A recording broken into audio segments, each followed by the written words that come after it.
Hello everyone, and this is my review for TNA Impact Wrestling on February 13th, 2014. And, just right off the bat, I'm going to go off and say I at least found one or two things enjoyable on this show that was a complete crap fest otherwise. Those two things I really enjoyed were basically the Chris Sabin continuing on with his heel persona and his dumping of Velvet Sky and everything. That actually came off semi-entertaining. You knew with the fact of them having a match that they weren't going to have like a man-on woman violence in any way, shape, or form. So the making it no DQ and having the interference by the mystery woman was the logical standpoint, and it came off pretty decently at that point in time. So at least that was a decent portion of the show, and at least made sense in some way, shape, or form.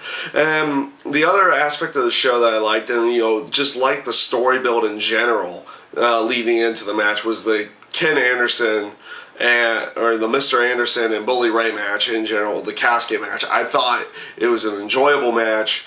The promo that night with Bully Ray getting on Mr. Anderson's phone and calling his wife, it was delivered, it was a really good delivery, added just a little last touch to that match that was, a good closer to build up into the match and getting the intensity of the match and the context of everything going in there. Thought they did a really good job with that match in general, and just building the match as well through the promos that they had in the past. So this basically brings me to what I said at the beginning. I thought this show, outside of those two areas, was just crap. And it basically stems off mainly from the whole the whole storyline of the investor deal with MVP being the investor trying to gain control of the company and everything. And it's not a knock on MVP himself. He's doing with what he can with what the storyline was given for him. And I think the storyline is unbelievable. It's just what I'm saying unbelievable in any way there is there's no way that the casual fan could potentially believe this storyline's actually occurring or could actually occur within TNA itself. If they were to bring in the people from Panda Energy in and saying, oh, MVP's trying to buy up stocks inside Panda Energy, the people that actually own TNA, then it would actually have some believability to it and probably would come off a lot better. But when they keep referring to TNA in buying stocks within TNA, it takes away from the believability, because you know that this company is not traded publicly or privately in any way, shape, or form. They are owned by Panda Energy, and that's Dixie Carter's dad's company, and in this aspect, it just doesn't make it for a good storyline when you can't potentially believe the storyline could actually occur in this way.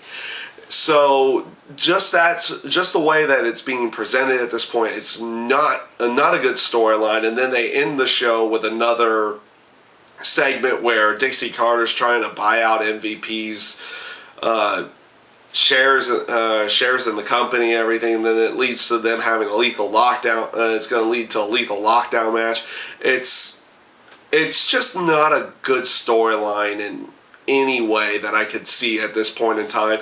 And again, it's not a knock on MVP, because I think he's performing the role as good as he can. He's very good on the mic. We know he's good in the ring. Honestly, also him having Dixie Carter as like this little as this antagonist here. She's not good on the microphone in any way, and it's coming off really bad, just in my own personal opinion. Also just the aspect that you have a no contest in a ladder match so you can make it a tag team ladder match did not come off well to me as well. It started with Gunner and an EC3 with both the briefcases on the line because, you know, Gunner's saying he's going to cash in a week against Magnus and everything. So Dixie Carter makes it a briefcase versus briefcase match, ladder match, or actually she makes it briefcase versus briefcase, and the MVP makes it a ladder match. So Magnus and James Storm interfere. It's like, okay, we're throwing this match out, and now it's a tag team ladder match. Like, okay, couldn't you have just made it that from the get-go? At that point, it would have at least made a little bit more sense to just make the tag team ladder match from the get-go, or just have Magnus and James Storm continue interference during the match, throughout the rest of the match, and just keep it a one-on-one. Just the entire show in general just did not come off well to me. And, you know, and that's just my personal opinion about this week's show. I mean, hopefully next week's show is going to be better, and, you know, and we'll see what ends up happening. But in some cases, I go into watching TNA Impact right now with very low expectations, and they seem to get lower each week right now. So, you know, that's my own personal opinion about it. And yeah, that's my review this week for TNA Impact, and I thank you guys for watching.